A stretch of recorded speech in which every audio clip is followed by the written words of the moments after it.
One of my favorite plays happens to be Lorraine Hansberry's A Raisin in the Sun. One of my favorite lines from the play is when she says, "We're just simple people." Nothing rings truer for my heritage, my history, or my culture than just that, simple people. So today, I'm gonna pay homage to my grandmother with one of the simplest recipes she's ever taught me, and that's going to be her buttermilk fried pork chops with homemade coleslaw.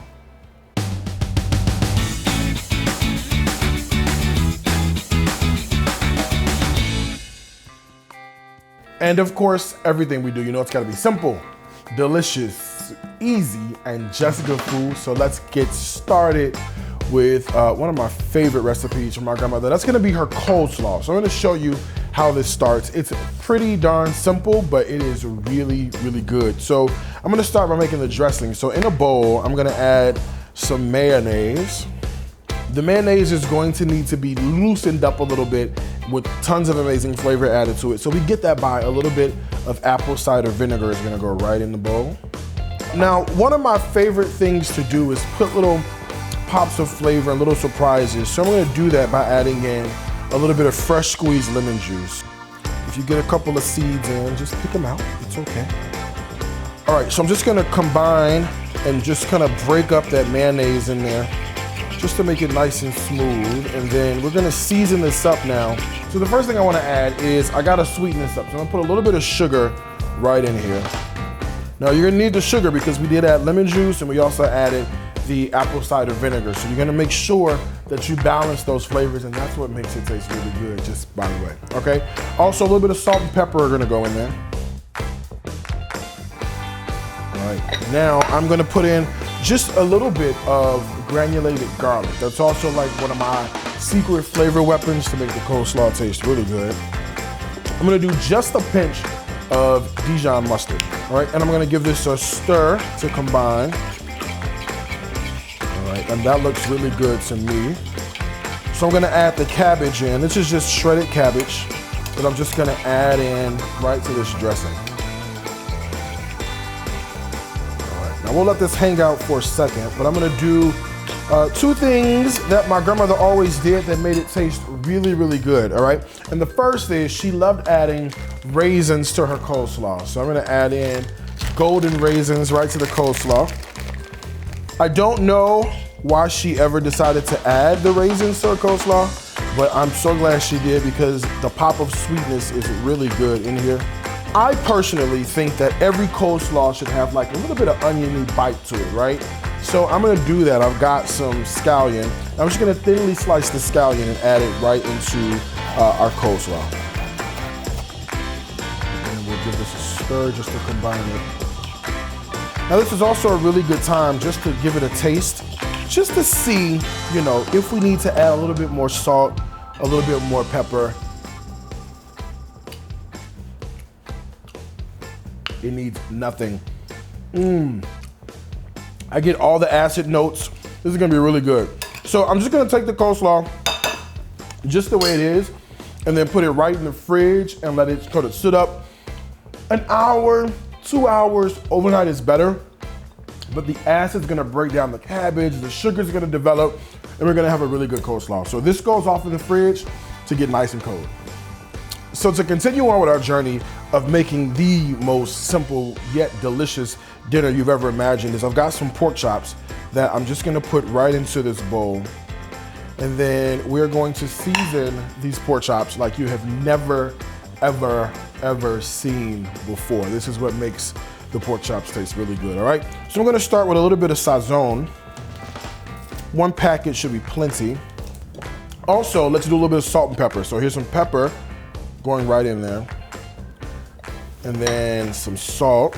So I've got a little bit of granulated garlic powder. It's gonna go in here. All right, a little bit of red pepper flake for a little bit of heat. I've got a little bit of granulated onion powder. All right, a little bit of dried Italian seasoning. I got a little bit of ground oregano. All right, a little bit of ground fennel. And one last seasoning is a little bit of hot Hungarian paprika is gonna go right in there for a little bit of heat. A little bit of sweetness.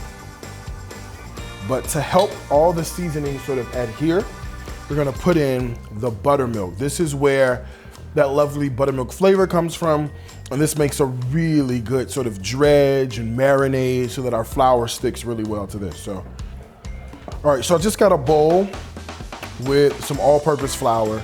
So I'm just gonna drop the pork chops right into the flour, get them all nestled in there, like all the nooks, all the crannies.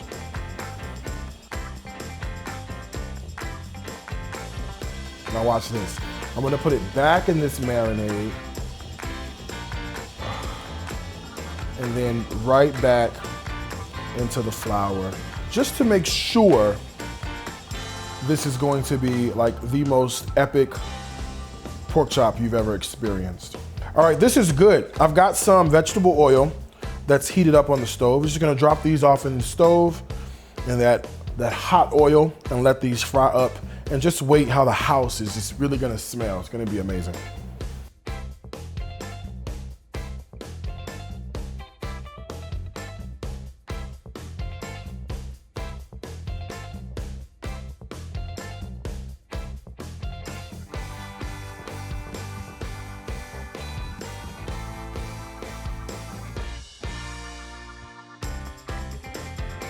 All right, so I've got some paper towel here. I'm just gonna put the paper towel down, kill the heat, and take our pork chops out and lay them on the paper towel to soak up any of that excess oil.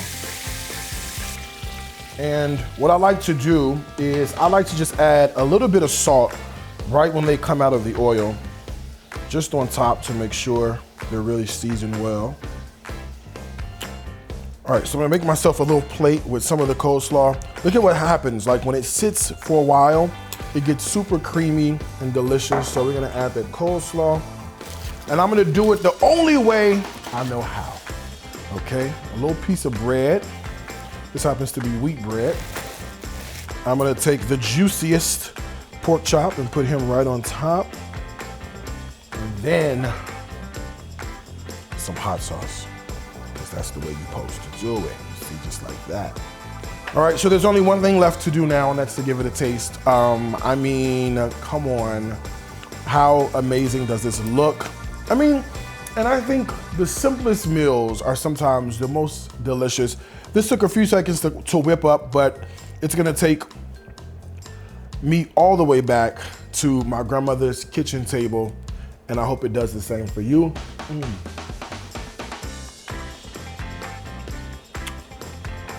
Let me see if I can get in here and get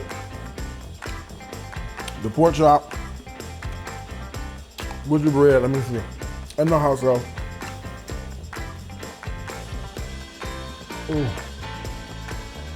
Look at that.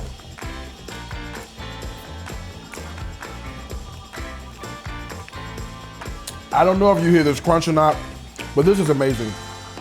You have to give it a try. You know where the recipes are gonna be on my website.